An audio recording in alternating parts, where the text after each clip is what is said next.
Good afternoon, viewers. I'm Dr. Bradley Smith. I'm chairman of the Living History of Anesthesiology Committee of the Wood Library Museum in Park Ridge, Illinois.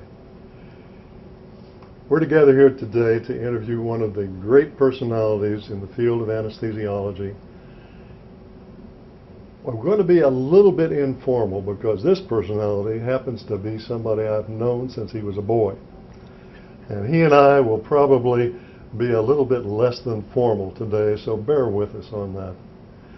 I'm here to interview I'm going to say the whole thing, Dr.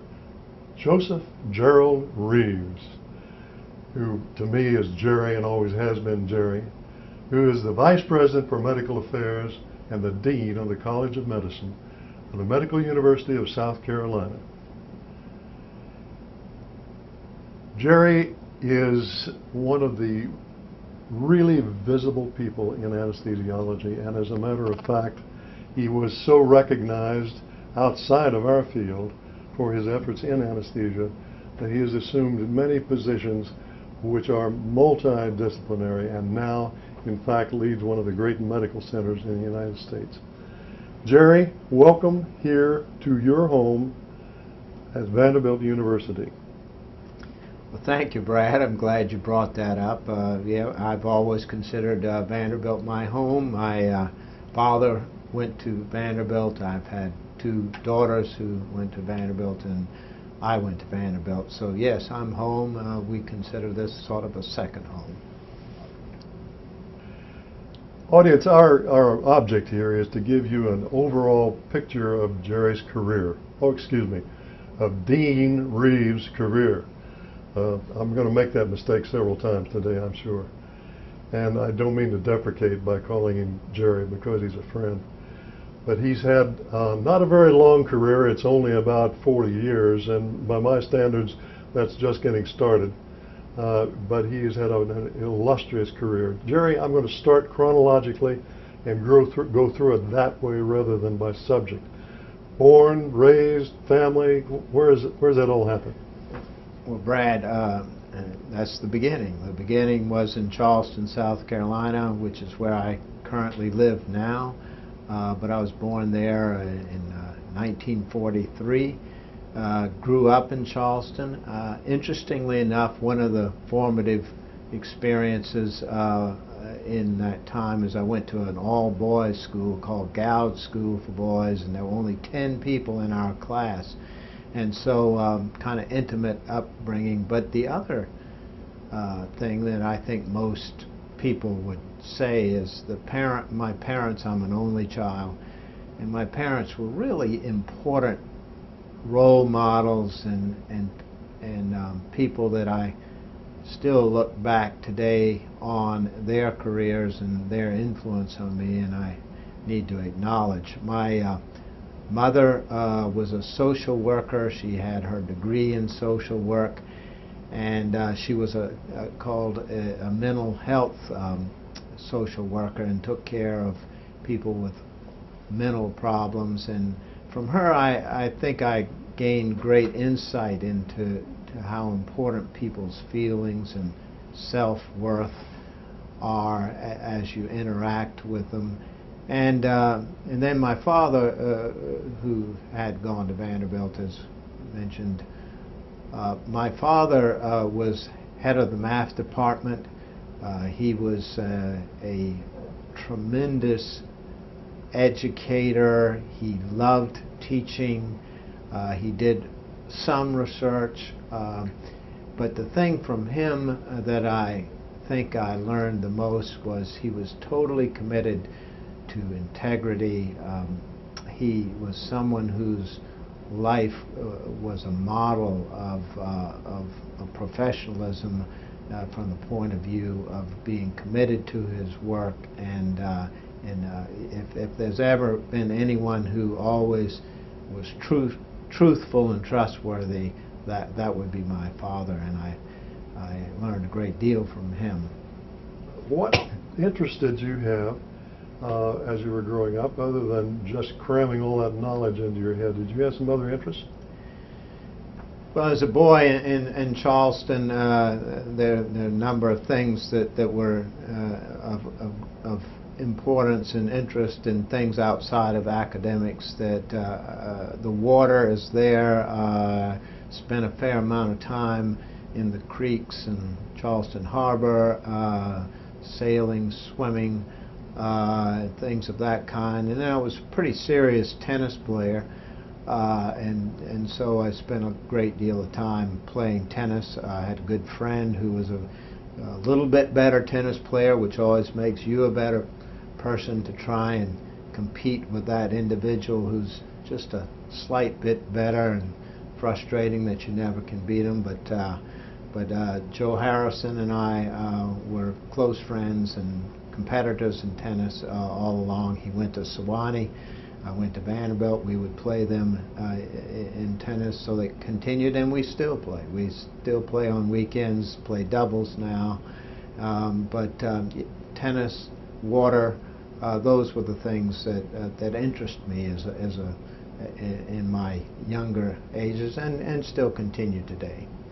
So I take it you were actively involved in tennis here at Vanderbilt.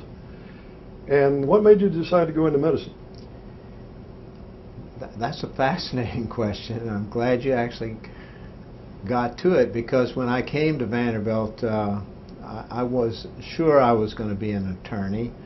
And in the first 2 years here on this campus, I took geology was my science, and majored in English and philosophy, and was determined to be an attorney until I took a look at the people that were going to go to law school, and then I looked at the people who were going to medical school, and I decided that I'd rather be with the people going to medical school. And so I had to start to cram a lot of pre-med in the last 2 years here at Vanderbilt, as well as I took some summer work back in Charleston at the Citadel, where I'd grown up on the Citadel campus, where my father taught, and got enough credits to be accepted to medical school,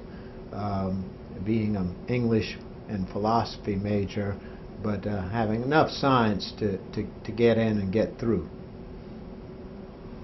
Well, you have reinforced one of my prejudices that I've always preached, and that is the broadly based undergraduate makes the best doctor in the long run, and you're certainly one of the best doctors. Now, why did you go down to the University of Alabama for your training after that?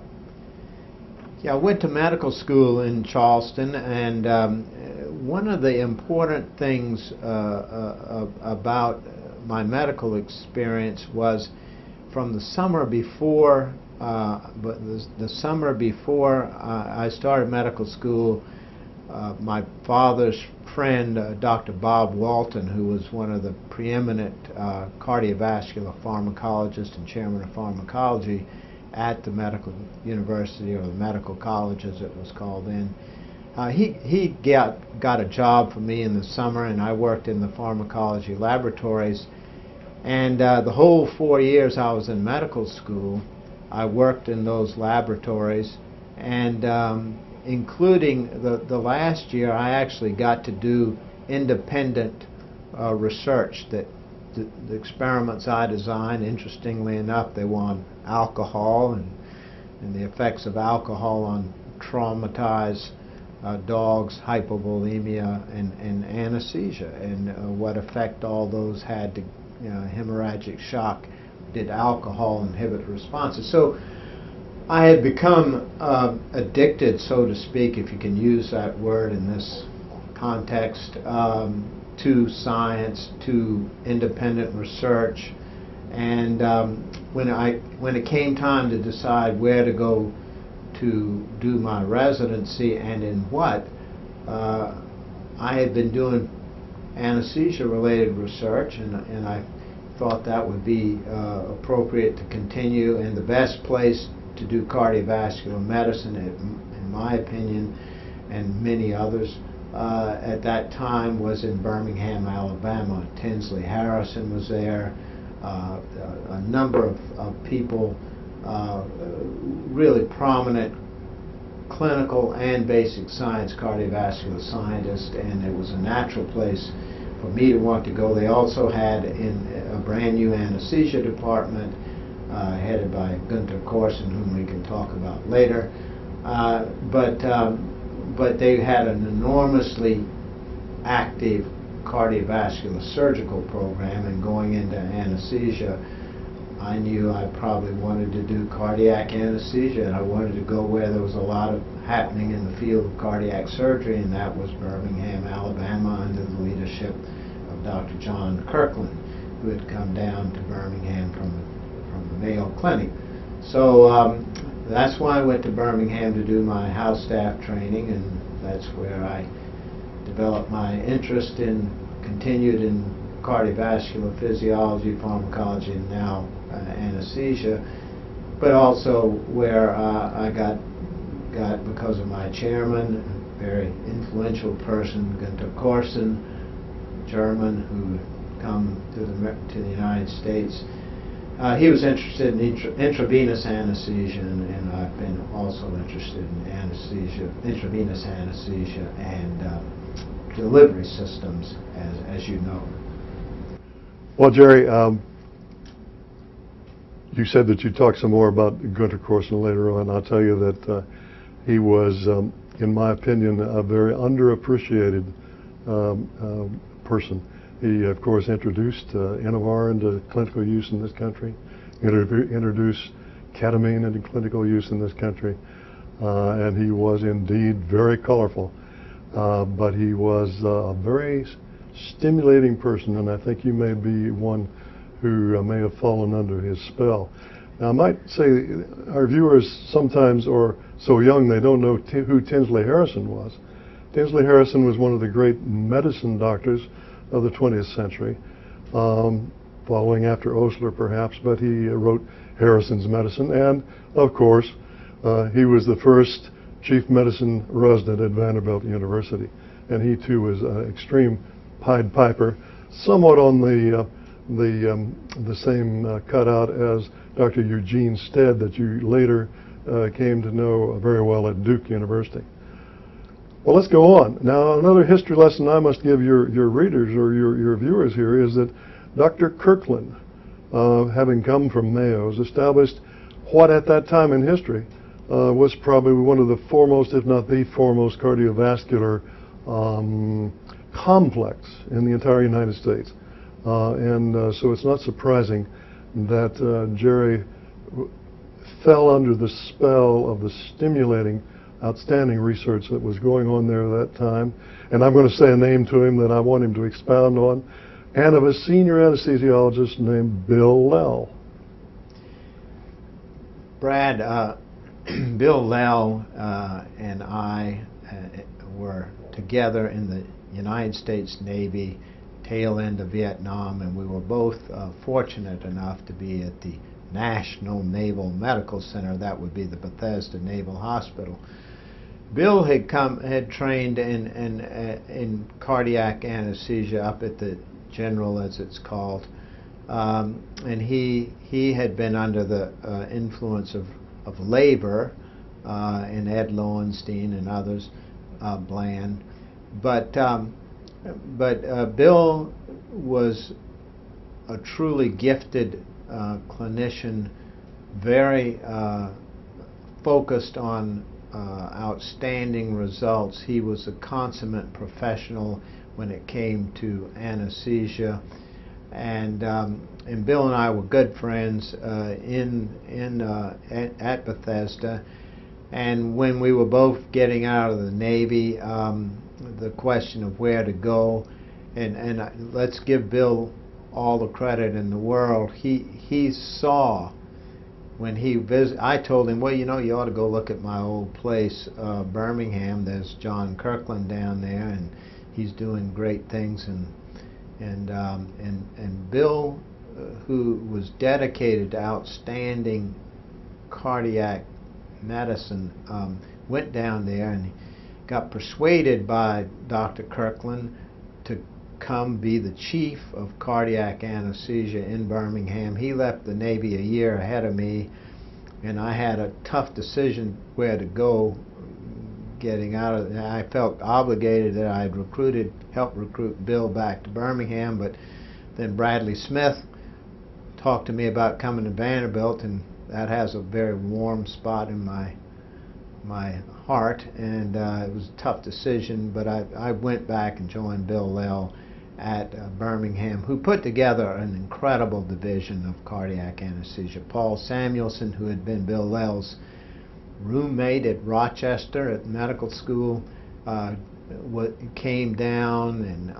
and there were already a couple, Rudy Alardi and Salmaz Oget, and we had a really outstanding group of people who were dedicated to excellence in cardiac anesthesia, and we had fun. We did a lot of good things. We did the first cardiac transplant in the southeast, and that was in the early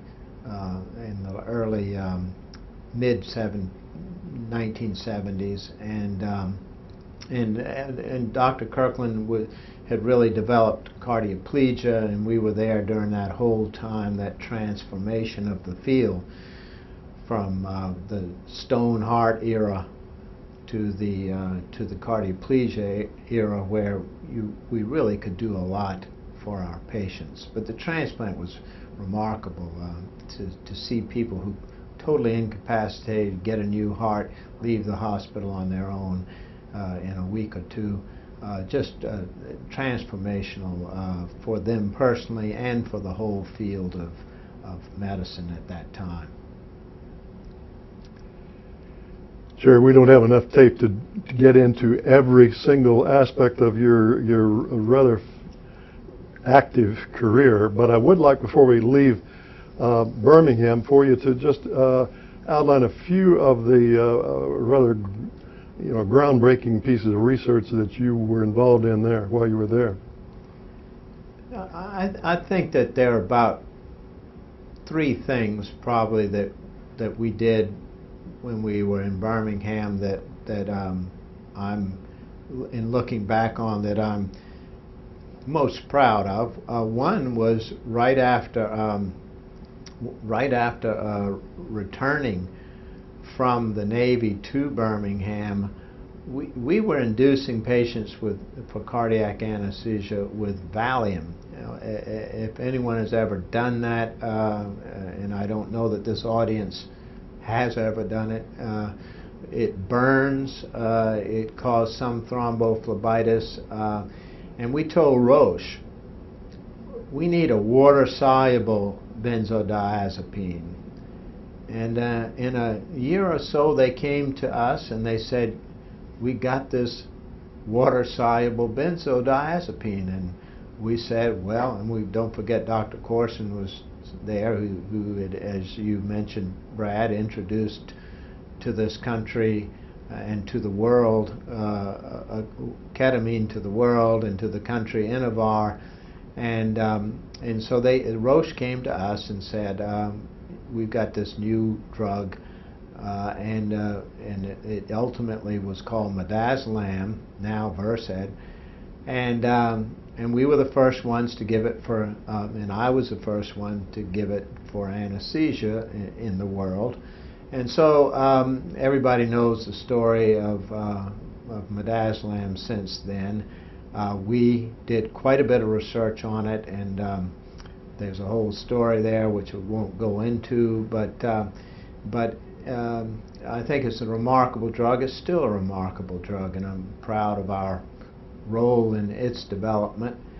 Another thing in Birmingham that we did that I think was important is we founded, along with the folks in New Orleans, and they really founded it, but we were the first to really, outside of the Ochsner Clinic, to set up the Society of Cardiovascular Anesthesia. And after the first term of the president from down there, they actually elected me to be the president of the Society for Cardiovascular Anesthesia, and we had a meeting in Kiowa, right outside of Charleston, of course, and that was our first away from New Orleans meeting. But we founded that society, which has taken off and done exceedingly well, as everyone who's watching this hopefully knows. And then the final thing that got started in Birmingham was my interest and our interest in the brain and cardiac surgery. We had figured out that now that cardiac surgery was here to stay, we had figured that the heart-lung machine, the cardiopulmonary bypass pump, was here to stay. And so we set out on a long journey to try and make cardiopulmonary bypass as safe as it can be in the practice of cardiac anesthesia and medicine. And you can only do that systematically. And we figured the organ that potentially was the most devastating to be injured during cardiac surgery would be the brain. And so we started there. Let's protect the brain. Let's figure out how the brain is damaged, if it is damaged, and what are the consequences of that. And we started that work in Birmingham, and then took it with us and continued it, and still goes on today at Duke University, where Mark Newman is now leading that line of inquiry. But that was something. We were again among the first in the world to start looking at the brain and cardiac surgery, and it's an important area of investigation that I like to think we had a role in beginning. Jerry, while you were there at Birmingham, you got into something that is close to my heart, and in fact, you and I put out a little book on it later on. Tell us about Khaki. Brad, you know, I guess in one's life there are a number of frustrations. One of mine is the computer-assisted continuous infusion of intravenous drugs, or Khaki, that we began that work having seen it first in Bonn, Germany, where it was developed. This is, to put it simply, this is giving intravenous drugs so that they don't accumulate over time with constant infusions, but giving them by a computer algorithm that takes the pharmacokinetics of the drug into place, and then infuses at a decreasing infusion rate to keep a constant blood level. A rational way of giving intravenous drugs. The analogy being, you don't turn your vaporizer way up and give a big bolus of inhalation agent and then turn it off and then let it come down and then give another one. That's not the way you do inhalation drug therapy. Why would you give intravenous drugs so that they go up and down, and you never have a constant level? So that's the concept behind Khaki. It's used in Europe, it's used in other places. It has never been commercially available in the United States, even though the technology, the ability to give drugs that way is readily available. You're right, you and I wrote a monograph on it, once again hoping to convince people that this is the rational way to give intravenous drugs, but it hasn't happened yet.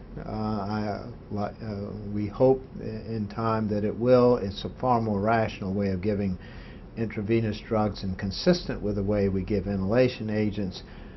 So maybe in time, but yeah, we developed that, and it came from learning the concept in Bonn, and then we had some marvelous bioengineering people at UAB, and one graduate student was Mike Alvis, was assigned this task. He got a degree out of it, and then went on to medical school, and then went on to be a neurosurgeon. But Mike Alvis and I put this together.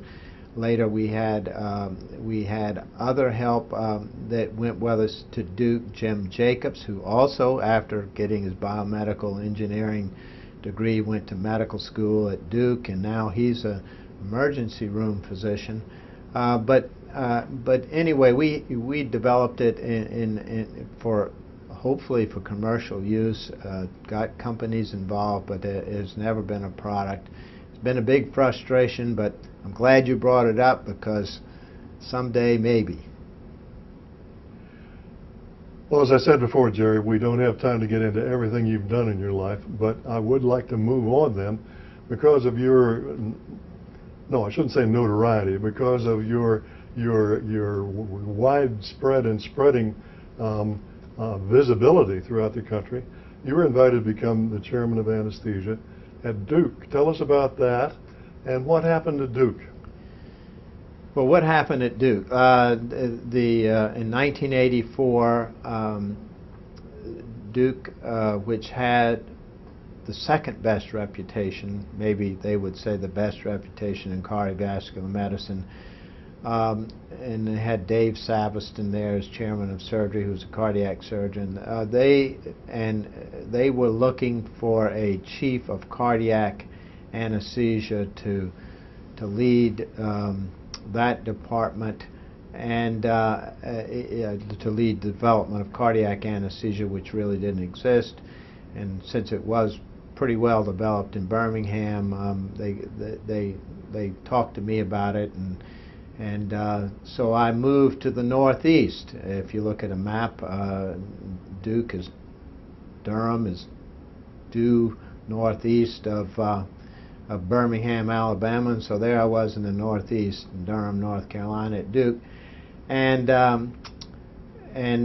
there we had a really special group of people. Hans Karras was already there, and we had a couple of other people, but the special group were people like Norbert de Bruin and Fiona Clements, who and when I went, I thought we were doing well in Birmingham, but I'll tell you a little story. We got there, and I was on call on the weekend, and so I said, well, I'll see all the patients for Monday's cases.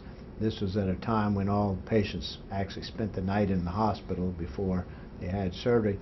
And my colleague said, no, we come in on the weekends and we see our patients. In fact, we believe that every anesthesiologist should see their patient the night before and should do the entire case, no matter how long it lasts.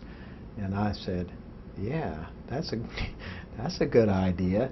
And so from the first day, we had a professional ethic in our Duke group that seemed different and special, in my view, quite exemplary. And so we wouldn't get relieved on cases no matter how long they went, and we would come see our patients even if we were post call or whatever. And so we did all that. But the other things we did is this selfless group of people. We thought we tested a hypothesis. We did a lot of clinical research, and one of the things was that maybe when you're having an acute MI, and you require an intervention, balloon catheterization, that maybe it would be better to do it if you're anesthetized rather than lying awake on the cath table. And so we did this for the entire year. We would come in and anesthetize patients that were getting balloon angioplasty during their case to test the hypothesis that general anesthesia made a better outcome. Turned out it didn't, but anyway, I thought that again spoke to the commitment of this group to come in on nights and come in into cath lab and give anesthesia. But we did a lot of great things in that division, and as a result, I guess the cardiologist and the cardiac surgeon said, well, this is a good group of people, and their leader maybe ought to be the leader of this new heart center. So Dave Saveston and Joe Greenfield, the chairman of medicine, who was a cardiologist, when they created the Duke Heart Center, they asked me to be the founding leader of that group in that entity, and that's when anesthesia was then coordinating cardiology and cardiac surgery, something that people around the world and kind of raised their eyebrows at, but it worked quite well, and I did that for a decade before becoming chairman of the Department of Anesthesiology. And looking back, that was probably the one of the most satisfying things, because we really improved the cardiovascular services and research, clinical research at Duke at that time, and I like to think that we had some role in that in the way we set up the Duke Heart Center. But then, then I became chairman of the Department of Anesthesiology, and I had a lot of help there. We recruited some outstanding division chiefs, and many of them are now chairs around the country, and I'm quite proud of all of them. One of whom took my chair and had previously taken my leadership of my division. That's Mark Newman. Merle Harmel was still there, and came to grand rounds every Wednesday, and was a great source of comfort and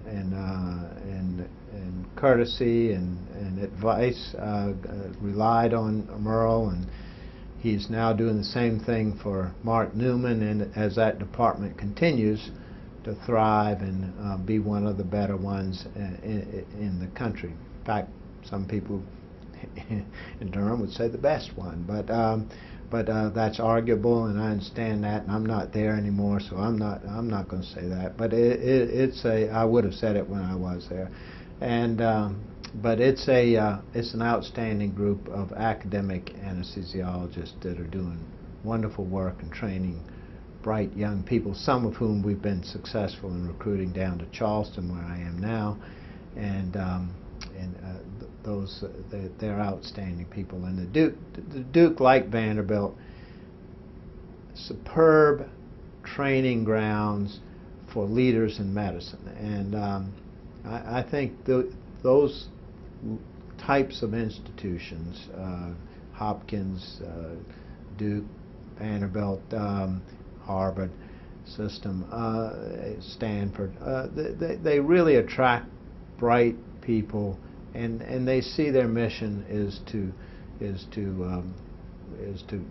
graduate or educate the next generation of leaders throughout the country, not just in their own place. And I think that's what makes them distinctive institutions. I'm going to take the interviewer's prerogative of inserting a comment here. You will, if you check out many of our living history tapes, you'll find at least two, I won't say which ones, which describe the difficulties that Dr. David Saveston had in accepting professional anesthesia at Duke. It resulted in one very famous person leaving Duke. And even when Dr. Merle Harmel went there, because of his long personal friendship with Dr. Saveston, starting from Johns Hopkins, they still had a little bit of trouble, but Merle started the ball rolling. So the point is, it's a great tribute to our interviewee, Dr. Reves. And with his stature and his diplomacy, Dr. Saveston became one of the great supporters of anesthesia at Duke from a very opposite start. Now, before we leave Duke, though, there's several other things I want to talk about. Under Dr. Harmel, there had been an interesting new development at Duke called the, Duke Anesthesia Monitoring Electronics, I think it was. They called it DAME, which was really a groundbreaker, really a pioneer in electronic recording of events and all the details of an anesthesia. My understanding is that that had already sort of, that effort had fallen down the time you got there, but you saw so much in record-keeping systems that you started another system. Is that correct?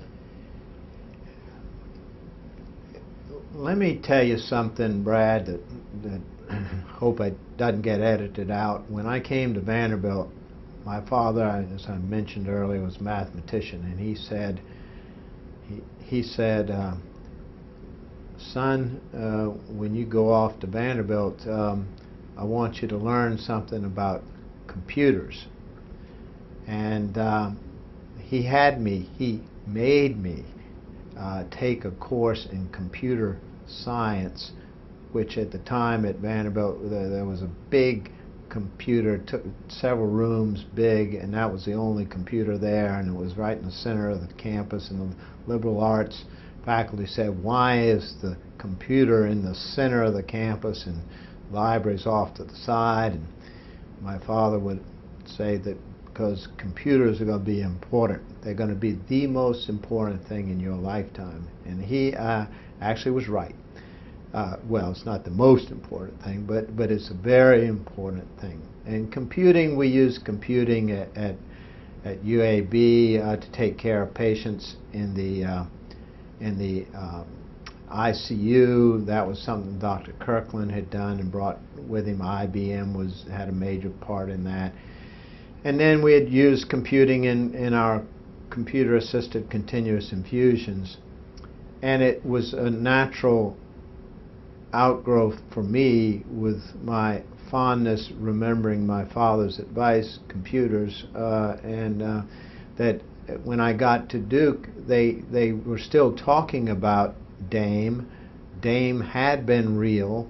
It was big and unwieldy like that computer in the middle of the Vanderbilt campus, but the concept was right, that if you could take all the electronic signals in and around the monitoring and of a patient and consolidate them and aggregate them as computers can do with digital data, and we take for granted now, that would be a lot better use of technology and the anesthesiologist's time. Why would an anesthesiologist want to spend most of his time or her time being a secretary?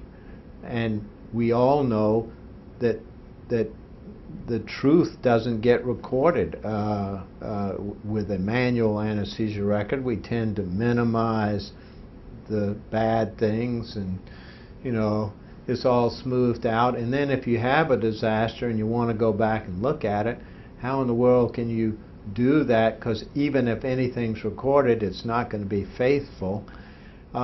So yeah, we saw that there was a real need for an electronic ability, computing, to record the massive amount of data that is derived during an operation, and free up the anesthesiologist to actually take care of the patient, and not be a secretary.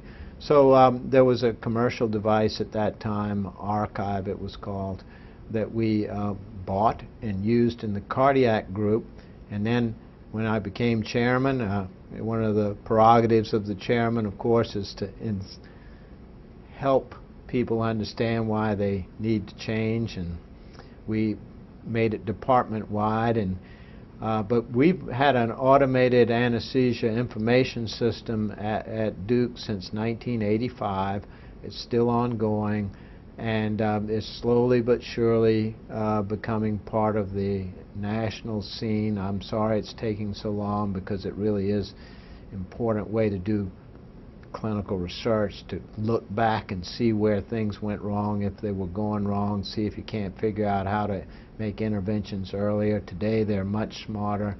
And so I think, yeah, we had a role in that. T. Stanley was one of our junior faculty who really championed it at Duke at the time, and we've been automated since around 1985, and we are automated now in Charleston, and I'm pleased about that, and look back on it as something that my father probably would have said, "See, I told you so." I'm going to ask you to reminisce on some of the research you were doing and you were stimulating your colleagues to do while you were at Duke. Well, the remarkable thing about Duke is it's an environment where your job was obviously to take good care of patients, to do great teaching, but it was also understood that we should be generating new and useful information that would help us and others take care of patients. And so, yeah, most of our faculty were engaged in what I would call meaningful clinical research. We had some who were in the laboratory doing novel research. There's so many people whose careers were blossoming at that time. Deborah Schwinn, who was in the laboratory looking at receptor pharmacology. We had Peter Glass looking at various intravenous drugs, and who helped bring along propofol, and certainly the system of measuring anesthesia depth, and Mark Newman and the entire group were doing marvelous work on protecting organs during cardiac surgery.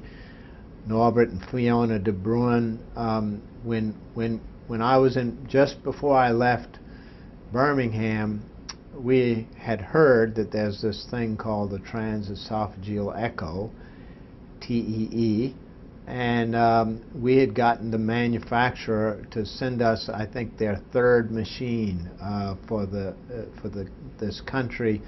Cahalan had one in San Francisco, and the box came with the machine, came crated to Birmingham, and I said, "Do you guys want this?" And they said, "No, take it with you. We don't know what it is."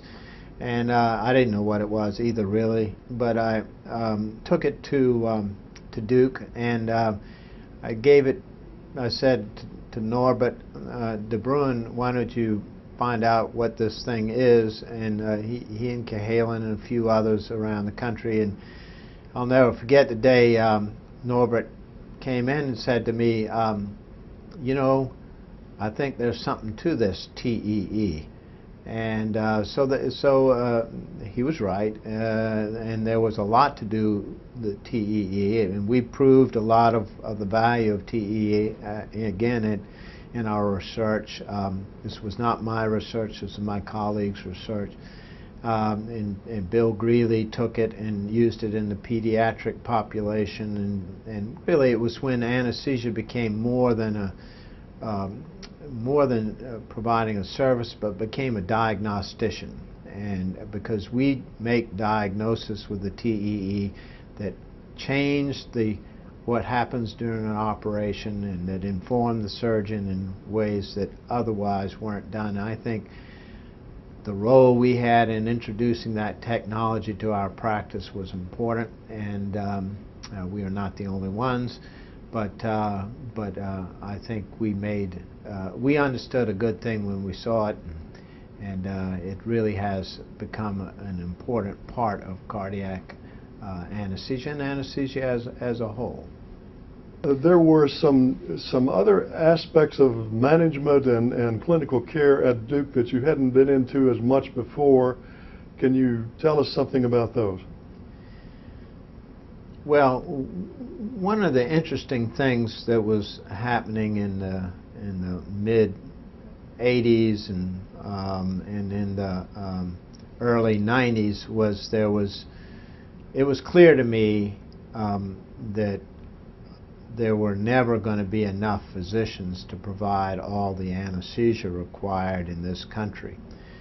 That's different than some countries, I understand, but we live in the United States of America, and so I looked at that, and we used and valued nurse anesthetists in our department, and couldn't have gotten all the work done without our nurse anesthetist colleagues. So I thought it would be a good idea to protect us, because everybody was in demand, anesthesiologists and nurse anesthetists. It was really to protect us having a source of nurse anesthetists that I went over to the Dean of School of Nursing and said, why don't we open a school of nurse anesthesia here at Duke? Well, the residents who were concerned about our profession and had been reading and hearing an awful lot about how there should be this not the most cordial of relationships between nurse anesthetists and physicians, even though on a daily basis it was one of those, oh, they're fine as individuals, but collectively, you know, it's a problem. And so they called me in one time. The residents were very upset because we had a great residency at the time, and they thought I was committing a mortal sin by educating right in our same university nurse anesthetist. And they called me a name that I'll never forget. They said, "You're an administrator." And that was when I realized, yeah, I am an administrator. And I never thought of myself as an administrator. I thought of myself as academician and clinician and researcher. And you know, I was making an administrative decision. It was very unpopular. And it's like calling somebody a politician. So there I was, stuck as an administrator. But I believed that it was the right thing. It's proven to be the right thing. The department has claimed this school of nurse anesthesia. It's now one of the better schools of nurse anesthesia. And I figured that if nurses were trained, educated in an environment where physicians were being trained, and they were trained together and trained with the same value system and understanding the difference between a physician and a nurse, that they would be better. It would be better for everybody, and it's proven, I think, to be the truth. But that was when I learned what being an administrator means. Jerry, again, you did so well at Birmingham that they wanted you in Duke, and now you did so well at Duke that they wanted you to become a dean. You went to Charleston. Tell us what year, I can't remember, and what did you find was different in being a dean than being a head of an institute? Well, the year was 2001. That's about 9 years ago. So I've been dean and vice president of medical affairs at my alma mater, my medical alma mater, for almost 10 years. And I've told many people that being a dean is no different than being a chairman from the point of view of the problems and the issues. They're all the same as any higher level administrative official encounters, maybe on a larger scale. And there are a couple of groups that you have to interact with that you don't necessarily interact with as a chairman, meaning the press, the board of trustees, obviously the president. But on the whole, what you encounter, the problems you encounter, the opportunities you have are the same as being a leader at almost any level, and that is you've got to identify good people, you've got to help them be successful. That's the job. The job is to be sure your organization, whatever it is filled with quality people that are doing quality things, and it's really no different at whatever level you are, or even whatever, not just in medicine, but in any realm. I think those are the quality. That's what the work is, and so yeah, what we learned as a chairman, what we learned as a division chief, are all things that we use in our daily work as a dean. Jerry, I don't mean to get too personal, but I see that you have brought as your assistants two former outstanding, well, still outstanding, but former anesthesiologists, one president of the American Society of Anesthesiologists and one chairman of an outstanding university anesthesiology department. Did you do that because they're buddies or because you think anesthesiologists make good administrators? Well, of course I think anesthesiologists make good administrators. You know, I am one, you are one. Yeah, and I've often thought that in leadership in academic medical centers in particular, that anesthesiologists are uniquely positioned at that interface between the surgical world and the medical world and even the basic science world, and we're in a unique position because we've got feet in all of those camps, and if we've been good and done a decent job, we're respected by all three of those groups, and so we're in a unique position to do good leadership. Yeah, you've mentioned some of the people that are with us in Charleston. John Waller, who'd been at Emory as chairman there, has come in. He's helped build our Department of Anesthesiology. More recently, he's helping us get medical informatics up to what it needs to be. This was an interest of his at Emory, and now he's doing that for us pretty much full time in Charleston. The new chairman of our department, Scott Reves, no relation, spells his name differently, is a young, good leader who's revitalizing our Department of Anesthesiology, I'm happy to say, since I'm a member of that department.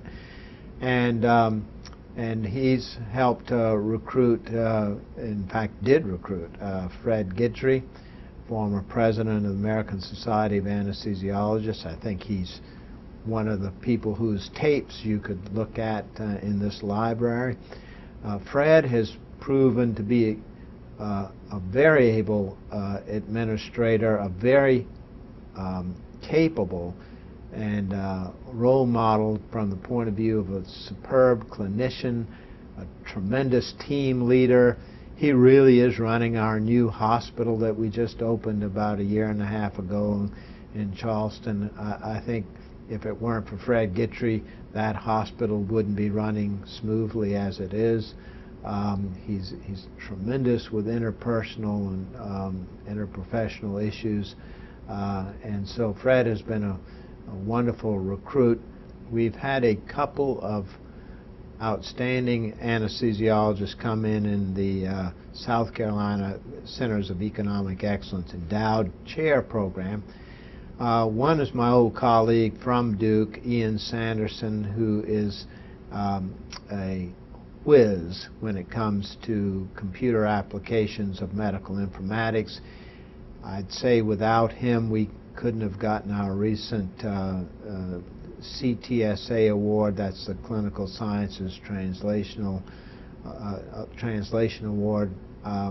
He's worked with people here at Vanderbilt to get that to be up at the highest level. Ian Sanderson is an anesthesiologist, has been a wonderful addition to our faculty at MUSC. And then John Schaefer came down from University of Pittsburgh, also in this program. He's in the clinical effectiveness patient safety world. He's done simulation. He's developed statewide simulation and spun off a company, and I think simulation is one of those areas that I really haven't personally been involved in, where I see an enormous future in terms of making certain that we do all the things we need to be doing and do them well, but not harming people as we learn how to do them. I think certification, it's probably going to be a requirement at some point that we prove that we do what we say we're going to be able to do through some form of simulation. So I think John Schaefer has been another anesthesiologist who's playing a leadership role in the entire university, the entire medical school, just as Ian Sanderson and Fred Guitry and Scott Reves are doing in our department. Jerry, I want to emphasize for the viewers that you've now had about 9 years of activities, roughly speaking, outside of the field of anesthesiology, building up another great medical center. I'm going to ask you a lot of philosophic questions in a few minutes, but right now I'll say, what would you say is your greatest personal contribution to the university, to the Medical University of South Carolina in the 9 years you've been there? It's probably not a question I should answer. No, I want your opinion. But and I can tell you there would be mixed answers on our campus. But we have, I think the thing, as I think I mentioned earlier, is that leadership is getting the right people in the right place and helping them the best that you're able to. And we've recruited an awful's the wrong word, a large number of people in chairs. That's really the dean's job, is to get the right chairs of departments, and then the chairs have to develop departments. But I haven't counted the number, but it's a large number of chairs that I've appointed since I came. Some of that involved relieving some chairs of their jobs, which is not the fun part of the work, but it is the way to get different and better people in their roles. So we've done that, and I think most people would say we've done a reasonably good job with the leadership that's now in place. We're a state institution, and so our funding is dependent on the state economy. And in the 9 years I've been in Medical University, we've had budget cuts from the state in something like 6 of those 9 years. Last year it was 35%.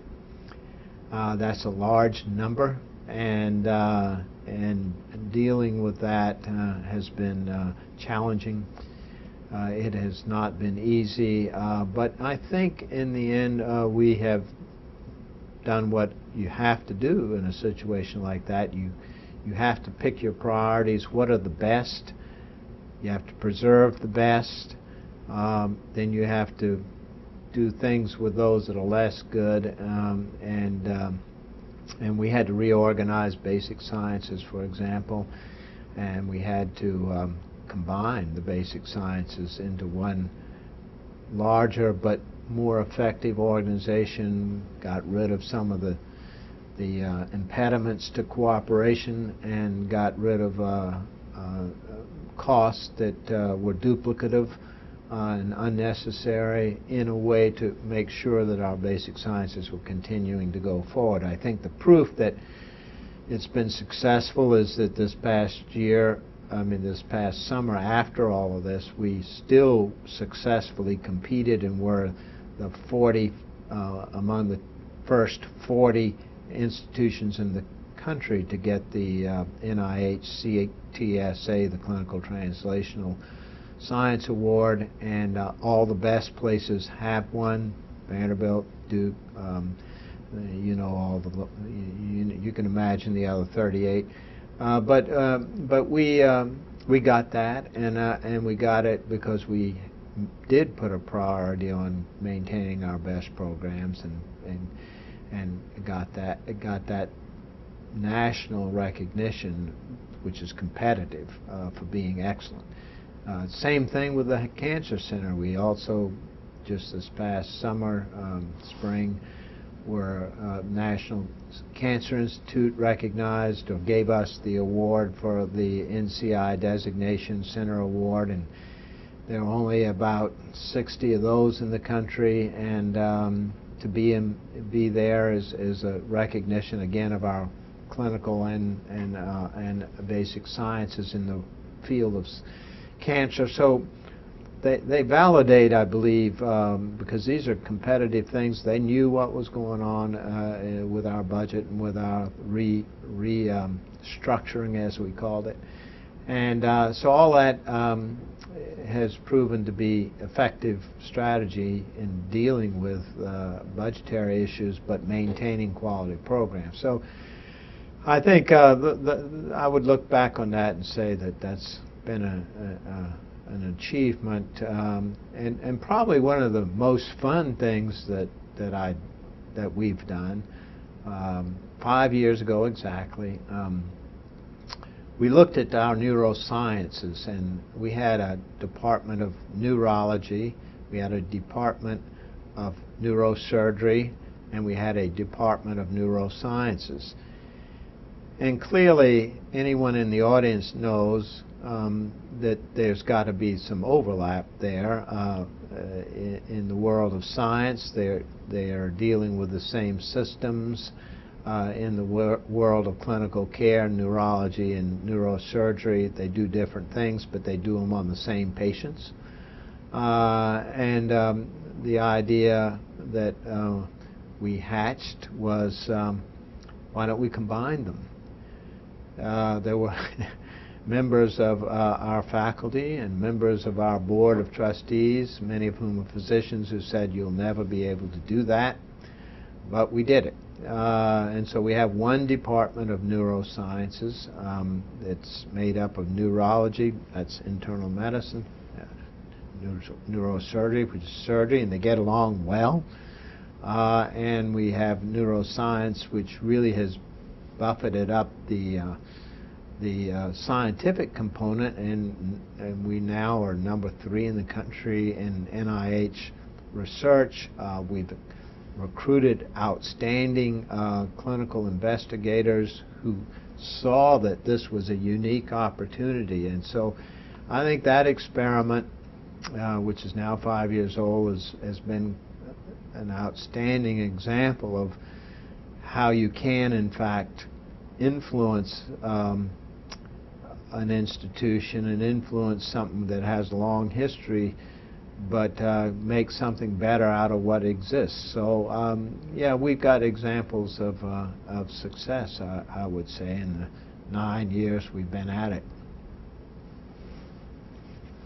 Jerry, throughout your career, you have been active outside of institutions, outside of the medical schools, in professional organizations. You've already told us that you were one of the founders of, along with the people in Louisiana, of the Society for Cardiovascular Anesthesia, an early president. You also had a big role in the Association of University Anesthesiologists. I think the smaller associations, first of all, the American Society of Anesthesiologists, which is sponsoring this is, of course, the preeminent organization for anesthesiologists, and I want to tip my hat to that organization that represents us and which was wise enough to do this historical wood library and this part of the wood library. And I've had roles in the American Society of Anesthesiology. Probably the highlight was to give the Rovenstein lecture in 2006, where I addressed the importance of research in our specialty of anesthesiology. But I've never been the kind of leader that you've been in the ASA, and that's a tribute to you and Fred Guitry and many others who've done a lot more in that parent organization, let's call it, for all anesthesiologists. But yeah, the smaller units, I played a role in some of them, including the International Anesthesia Research Society, the IARS. I was on their board. I was editor of not editor-in-chief, but I was an editor of Anesthesia and Analgesia for some time, which I thoroughly enjoyed. And I think that the IARS does remarkable things, work for our specialty in education and particularly research. And to be a part of that leadership on the board was I think most rewarding and something I'm proud of. The couple of other organizations that you mentioned and was the Society of Cardiovascular Anesthesia. I was fortunate enough to be president at a very formative age for that organization, where we really established the platform upon which great things have been built subsequent to that time. And the Association of University Anesthesiologists, AUA, I actually got in that organization when it was still only 50 people, and I'm pleased that it's larger than that, because there really are more than 50 academic anesthesiologists in this great country.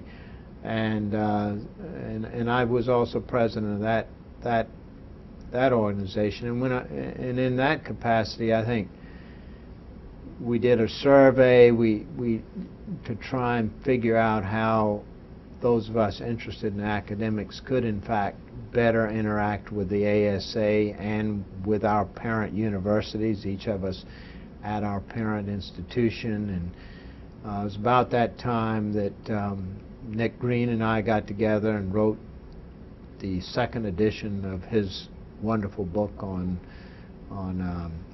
anesthesia in the university. We called it, I think, Academic Anesthesiology in the New Millennium. But a lot of the information was Nick's original in the philosophy, but also it was a result of being president of AUA and talking about things that really needed to happen in our academic departments in our respective parent universities. So and we parlayed that leadership position into trying to influence the entire academic community, and with some success, although there's still a work in progress, as you well know. Well, you're too modest. You've had far more important leadership roles in those organizations.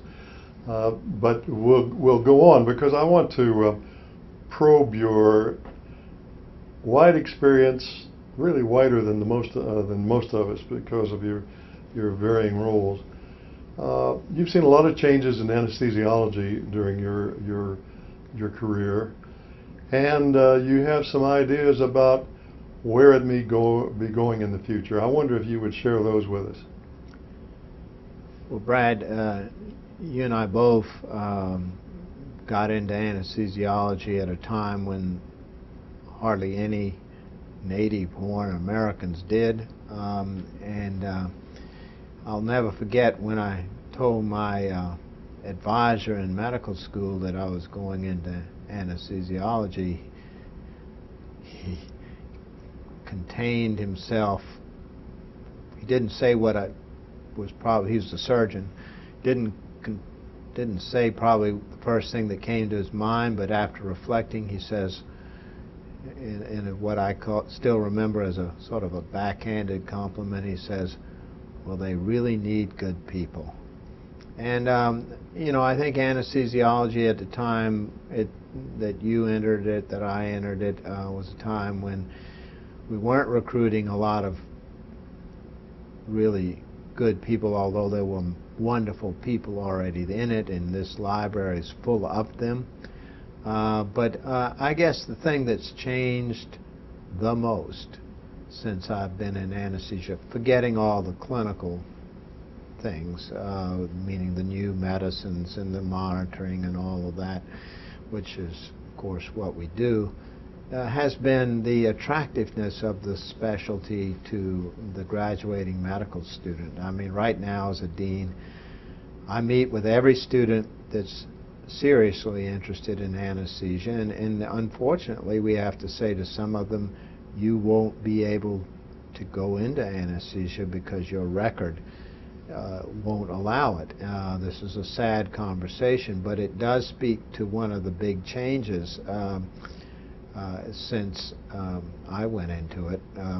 You know, we now attract some of the brightest and best medical students in the country.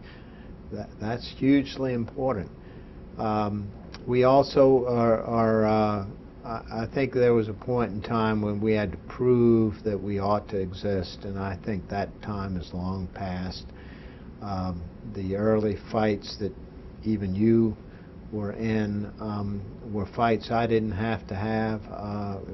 People either had given up or lost their battles to keep anesthesia down, and so it became, really, the career became, how do we join all the rest and be as good as they are rather than get a seat at the table.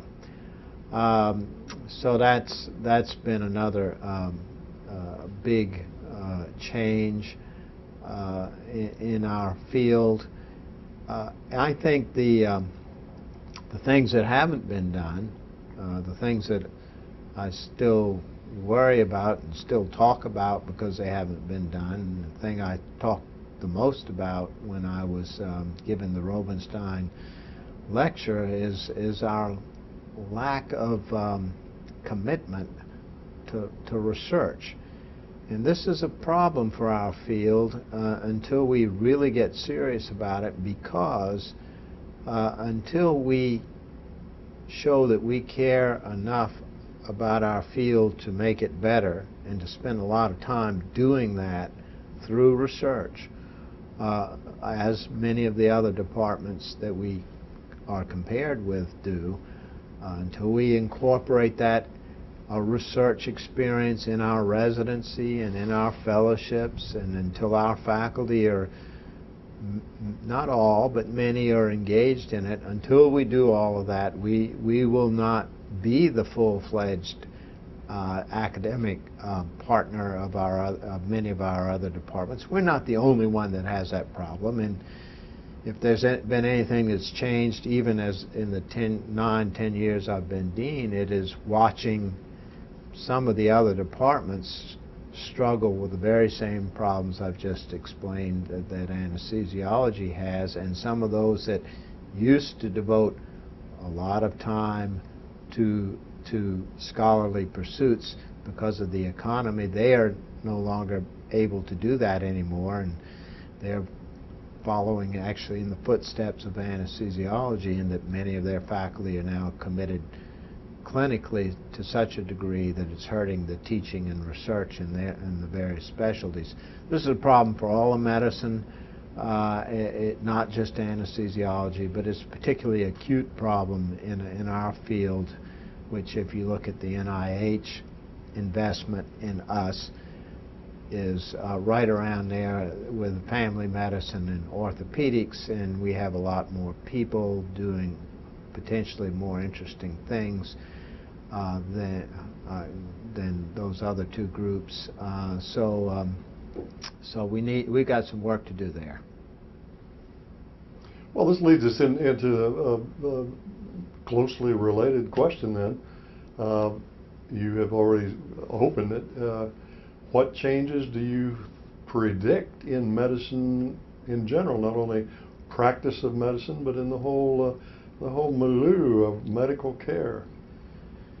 Well, I bet our audience doesn't know the reason that you and I are sitting together here in Nashville, Tennessee, on the campus of Vanderbilt University, but it's a very special day. It's the first Brad Smith endowed lectureship for professionalism, and I think it's particularly appropriate that Brad's lectureship forever will be on professionalism, because I think, to answer your question, professionalism, which is what I had the privilege of giving this lecture today, so it's on my mind, but it's always on my mind, because I think medicine is always in a critical societal position. Society expects us to be near perfect. That's a high bar.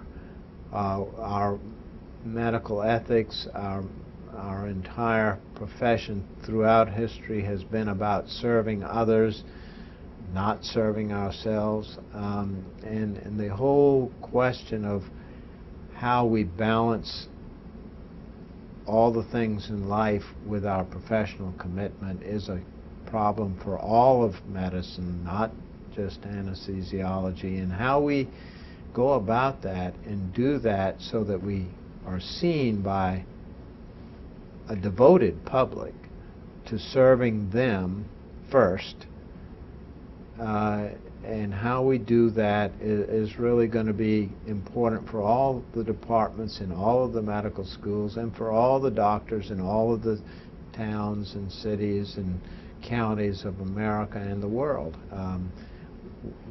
We have a very high bar to stay above, because if we become perceived as more interested in ourselves than we are in the society we serve, we will lose the many privileges that doctors in fact have, and those are too many to even begin to talk about, but we are a privileged group.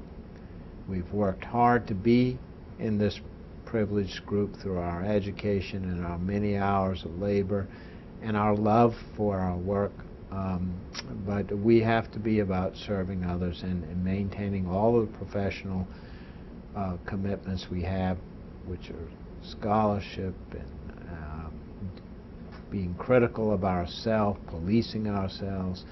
We have to do all those things, and that's a tall order, and that's always been the tall order, and that's always been the challenge. But and we're up for it, but we can't let our guard down, and we have to continue to maintain the trust of all those people who come and say "doctor" to us.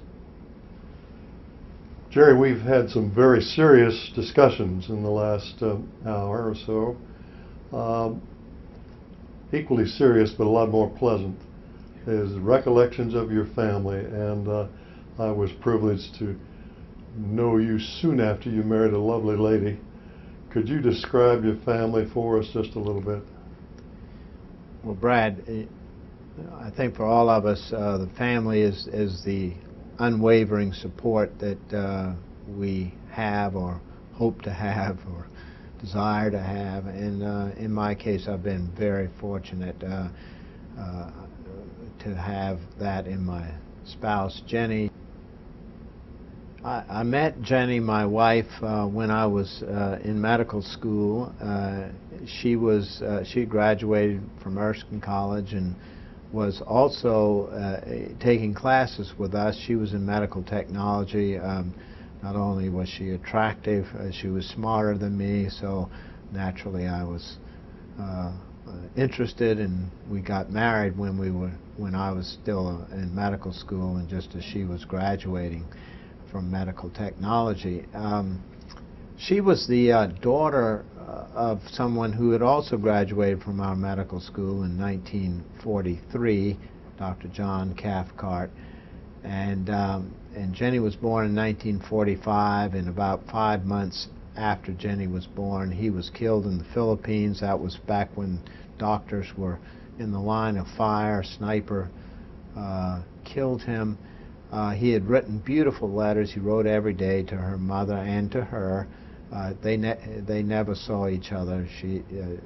Jenny never saw her father. Father never saw her.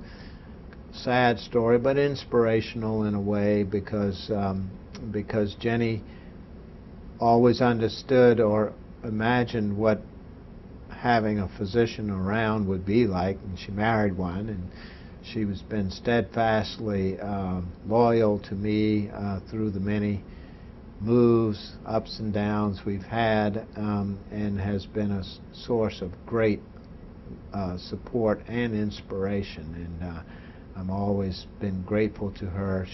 She does all those emotional things, but in addition, she does our finances, which takes my mind off of that aspect of our family life.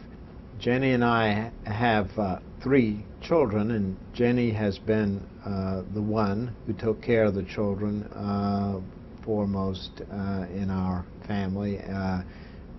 We have Virginia, we have Christy, Betsy, all daughters. Incidentally, I was on a panel once, and there was John Tinker, and there was me, and there was Ed, Ron Miller, and Bob Stolting, and all of us had only girls. So I don't know what that means, but anyhow, that's an aside. But we had 3 daughters, and they have been a joy for me and Jenny. But Jenny has really raised them, and I've enjoyed knowing them. 2 of them now live in Charleston. One is in marketing with our hospital.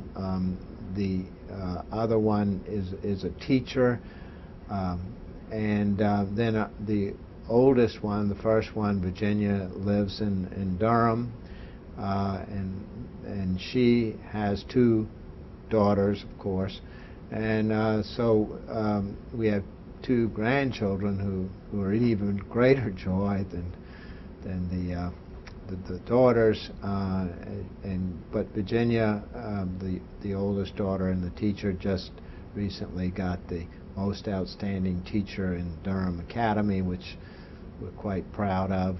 Betsy's doing a great job, and Christy keeps finding the perfect job, but in all of them she does well. So they've been a tremendous support for me and Jenny, and a source of constant joy in some way, of course. I only have one last question for my old friend Jerry Reves. What's next for you, Jerry? Well, I have announced that I'm going to be leaving the deanship this summer. I'll be 67. That's long enough in administration. Jenny and I are going to immediately after I step aside, not down, step aside, we are going to take a cruise on a boat that we've been fixing up. It's a trawler class boat, and do something called the Great Loop, which goes all around the eastern part of the United States on the water. We'll go up to New York and over to Chicago and down and come to Nashville and on down to Mobile and back around Florida. So that'll be one thing. The other thing is I hope to do some writing about academic medicine, and then I'm going to devote a lot of my time and energy in the Department of Anesthesiology at MUSC and into the development of the young careers, which has always been the thing I've actually, in looking back, enjoyed the most, is seeing the young people develop their careers. I get more enjoyment out of that just as seeing your children grow up. It's the same sort of thing. And I'm going to do that pretty much full time, not get paid much for it, but do it, and I got a feeling I'll enjoy that more than some of the more recent experiences in the lofty leadership roles. I will say that part of my time will be spent in trying to prove the clinical effectiveness and value of simulation in clinical care, and proving that if you have competence as judged by successful simulation training, that you can in fact deliver better quality care and more cost-effective care. So that's a whole big item that needs to be put on a more sound scientific basis. I think we all think that's true, but we have to prove it, and so we'll be doing that. But mainly I'll be doing the things I enjoy doing the most, being with my family, being with the young faculty, and continuing to pursue those things that finally seem to be the most gratifying, as opposed to dealing with 35% budget cuts. Jerry, I can't thank you enough for sharing your life with us. That's really what you've done, and it's been most educational as well as pleasant visit to your history. I have one piece of advice for you as we leave, and that is beware of pirates around Cape Henry. And now I want to thank the Wood Library Museum for sponsoring this interview with Dr. Reves, and also here locally in Nashville, Tennessee, Dr. Jeffrey Balser, who is indeed shall I say, the Jerry Reves of Vanderbilt University, same position, who has been so generous to share the wonderful facilities at his offices with us today. And thank you again, Dr. Reves. Thank you, Wood Library Museum.